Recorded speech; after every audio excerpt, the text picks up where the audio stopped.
Yo, what is up everybody, and welcome back to another NBA 2K16 Pro-Am game. As you guys see, we are going as a very good squad. This team wins 80% of their games. We're hoping to be one of the 20% of the teams that hands them a loss. So with everyone except for Brian on the court today, we're going to need 4 top-notch performances from our team. As you see, Walsh early on, top-notch from downtown, knocking down some threes. We're at the shooting guard position, hoping to add on, but we do miss the open 3 right there. What I do want to talk about is we line up another 3, and unfortunately we are cool to start the game, is round 2 of the 2016 NBA playoffs, and we will start at the top of the Eastern Conference. Cavaliers versus Hawks. Now the Cavaliers definitely the heavy favorites to win the series because they have LeBron James, and also they have Kyrie Irving, who is playing very well.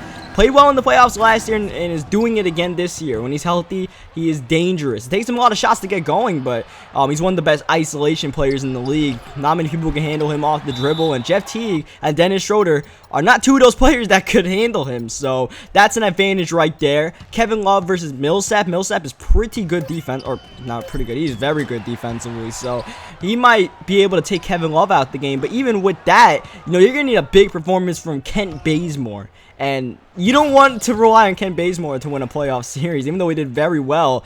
It's him versus LeBron James. That's the big problem, was we get a perfect release right there, helping extend their lead to 12 points early on in this one.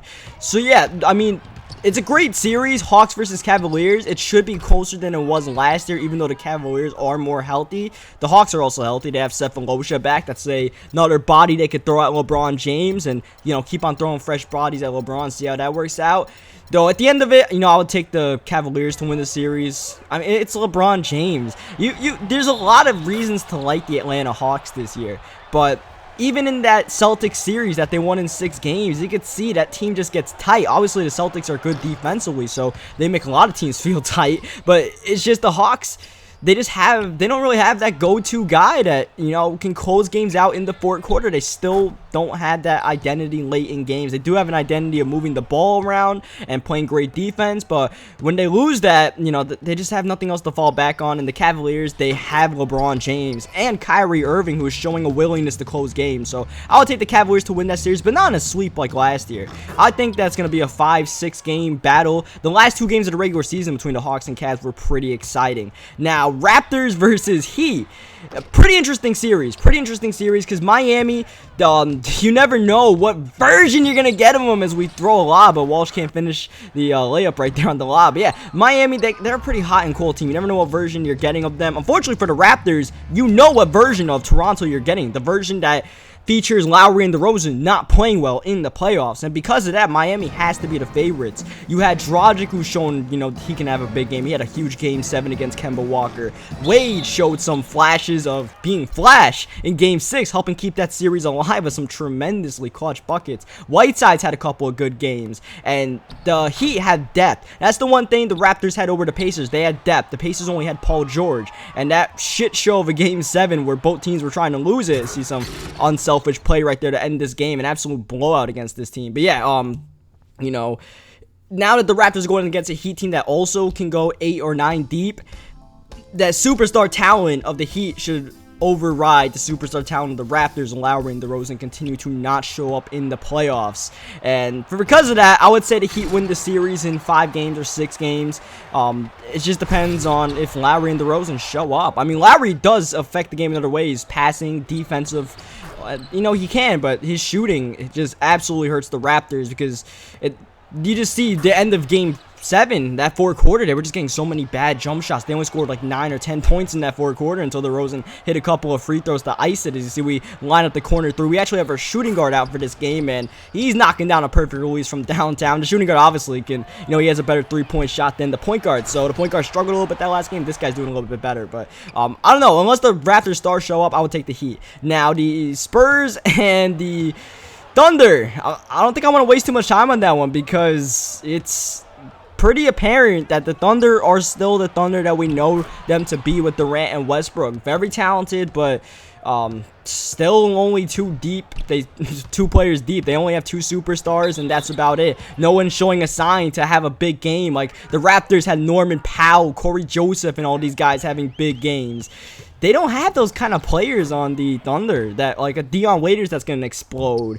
Roberson, he's not gonna, like, no one's showing a sign that they're gonna go off for 20 or 25 to help them out. Meanwhile, the Spurs, we all know how deep of a team they can be, and with Kawhi Leonard potentially playing like the best player on the court over Durant and Westbrook, that's going to hurt as well. Because the one advantage that Thunder had is they might have had the two best players on the court. Now, the Spurs have Aldridge and Leonard playing out of their minds. So, Spurs probably win that series. But it's probably going to be a hell of a battle. The Thunder are not going to play like they did in Game 1. They're going to get it together, but you know, just the Spurs out-executing teams once again should help them advance in the playoffs and let them go to the conference finals. As you see, we get the block right there. Walsh and I were both lining that one up. We have 2 block shots with this shooting guard, and Walsh with a big-time bucket right there. Walsh having another hot game, as you see. Thinking about this 3, but we just take it all the way to the rim. The lane clears up, and why not? This is another good team, and once again, we're spanking them right now. As you see, Michael, his CPU dominating on the glass right there. And it's only Walsh and I at this point, because Michael left this game to go to the gym or something like that after the first quarter, so Walsh and I were left by ourselves to defend, and we ended up doing a pretty good job playing a 2-man game. Now, the final series of the semifinals, the Warriors versus the Trailblazers. I almost said the Pistons by accident, but the Trailblazers. Interesting series because Curry's not playing early on. They say Curry might want to come back for game 3.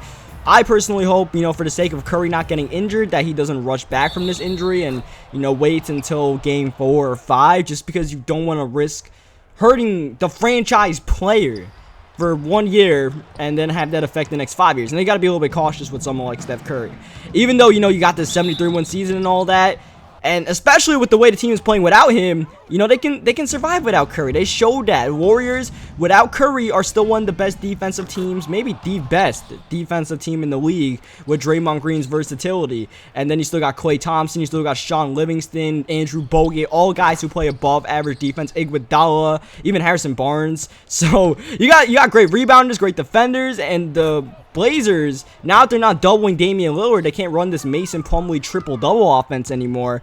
You know, Lillard and McCollum have to work very hard to get their buckets, and I just don't see that happening on a team even without Steph Curry. This is part of what makes the Warriors 73 wins good. It's not just Steph Curry. They are a very, you know, great defensive team, and because of that, Warriors should win the series. Long story short, Warriors win the series, but that's just part of the magic why. But if Steph Curry is healthy and he does come back, you know, either way, the series is probably done in 5 games.